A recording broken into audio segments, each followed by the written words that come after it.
I believe their scout craft and their deep spacecraft had a double hull construction. And for example, in the case of the scout craft, in between those two hulls, they had what appeared to be 1,000 miles of fiber optic windings. They built the scout craft using materials supplied them by the U.S. Air Force. The scout craft were clearly built here on this Earth. When you went on board, many of the parts, like the seats, still had the mold markings of American manufacturers like Lockheed, Boeing, the overhead compartments by Airstream, and so on. And so therefore, it had to be perfectly possible to build a scout craft with its anti-gravity drive using ordinary American parts. The particle generators looked like batteries, where there was one that would create the particles and accelerate them into the fiber optics, and then the fiber optics amplified the anti-gravity field the same way that an electromagnet amplifies the electric field or the magnetic field. And then there was another one that picked up the particles. Of course, they had to be refueled after, they had to be recharged just the way a battery has to be recharged. The same technology was used on their suits, the ones that allowed them to levitate. And if they were running the suit at full power and they came out from their rest area at 11:30 at night, then by 5:30 in the morning, the suit was almost out of power. The deep spacecraft would arrive and leave on schedule, and the shortest schedule was 2.5 months. The longest schedule that I saw was 5 years. So they had to be able to carry fuel to recharge the batteries for that long, or their technology had to allow the batteries to be recharged for that long. But they did have to be recharged. You did have to periodically stop and put in a new power source. It was common to see the scout craft, if it were sitting out in the desert some distance, and perhaps say 3 miles, when it was sitting there unpowered, it would just look like a white ellipsoid with windows and the way you'd expect. When they powered up the outer set of coils, it would take on a fuzzy appearance. The outer field obviously protected them from radiation in space as well. Then when they lifted up off the desert, if they had the outer coils energized, they were capable of tremendous performance. It was common to see the scout craft accelerate from 0 to 8,000 miles an hour, travel just a short distance, like 7 miles or 10 miles, stop and set down again, and then turn off the coils. The people on board didn't belt themselves in, they just sat in chairs the way we do, because they didn't feel the force of acceleration. If they did not have the coils powered up, however, if they were bringing the scout craft in real close, like if they were going to park it beside the Range 3 lounge, they would turn off the outer set of coils while they were still some distance away, because the field coming off that outer set of coils extended a great distance from the craft. Of course, before they turned off the coils, they would first slow to maybe 3 or 5 miles an hour, and then once they turned off the coils, then they drove it like a baby buggy, okay? Then they just came in real slow and landed like at 2 or 3 miles an hour. And when they took off, if they hadn't charged up the coils, then they would be traveling just 2 or 3 miles an hour. They'd be traveling like a baby buggy. And they wouldn't, but it wasn't until they'd powered up that other set of coils that they would start doing high-speed performance. I've been on board the scout craft, but not on board the deep spacecraft. The deep spacecraft, which are the same design and the same technology but much larger, are titanium black, right? The one that came in damaged with meteor damage. I got closer to that one than any of the other deep spacecraft. That one I got within a few hundred feet of as it came by me in the snowstorm. And so I did see a great deal about the deep spacecraft, but the only creatures I ever saw in the deep spacecraft were the tall whites themselves.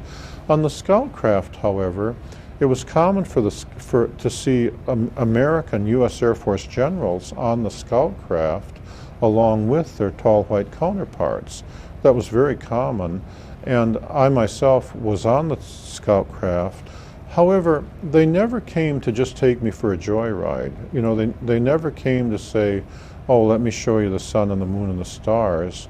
I don't know, maybe they would have if I'd asked them, but they knew that we had rank and that I was an enlisted man, the lowest of the low. You know, if there's a latrine to be cleaned, I'll be the one doing the work. And they were well aware that generals who show up with 4 stars were given the orders, and I was pretty much taking them. You know, so it's not like they, you know, and it's not like they ever came purely to entertain me with their scout craft.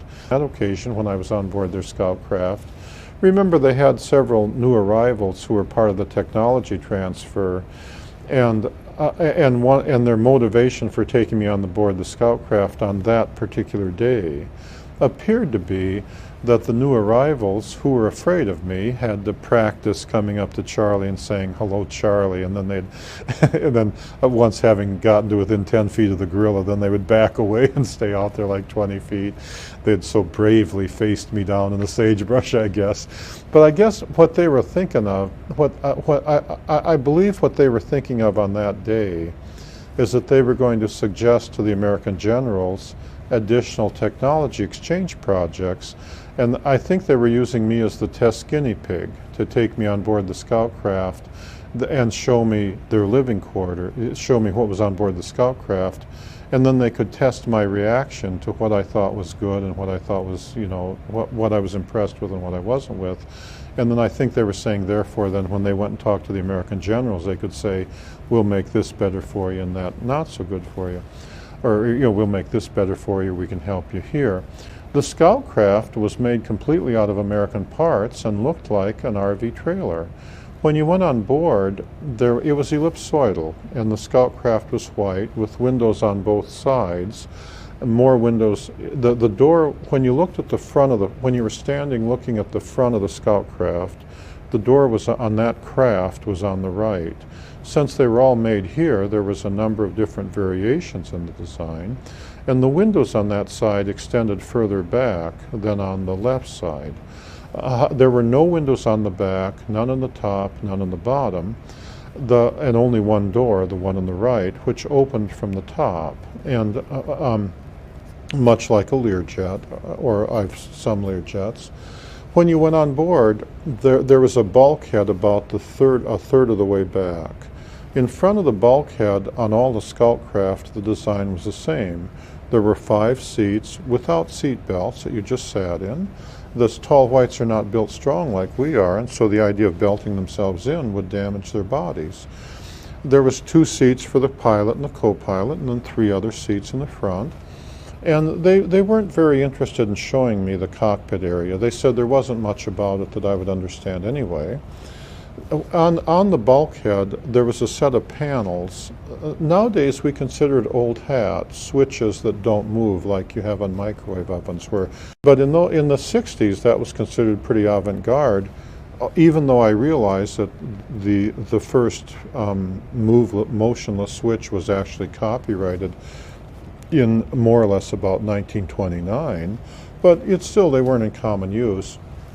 On each switch there were a set of icons. Now we consider that old hat too, because you buy your car and there's icons. But in the 60s that was considered pretty avant-garde.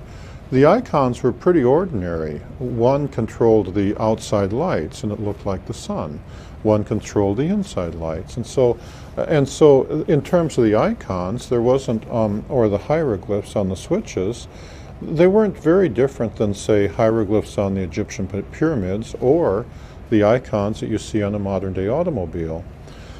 Behind the bulkhead, there were at least 3 or 4 different designs depending on which model of the scout craft you were looking at. In the RV model, the one that on that day that I was on, what was behind the bulkhead was an ordinary RV. When you went in there and you were looking towards the back, on the right there was a microwave oven, only where the aliens had taken off the mechanical door and put on a different cover with coils around it. And then when they turned on the oven, they first turned on the coils, and the coils put out the standard field and prevented the microwaves from going through that field into the room beyond. So it looked like a little cave where you'd turn it on and then turn it off, and you didn't have to fiddle with the door, you see. In the back was the latrine, just like in an RV. On the left, they had the seats where you would eat, but also they had hammocks where the children would sleep. And then they had the overhead compartments and a few storage things in the back, although not a great many of them. And then on the bulkhead in the front, they had a mirror and a makeup table where the teacher would put on her stuff. And it was all pretty ordinary. That was the RV model.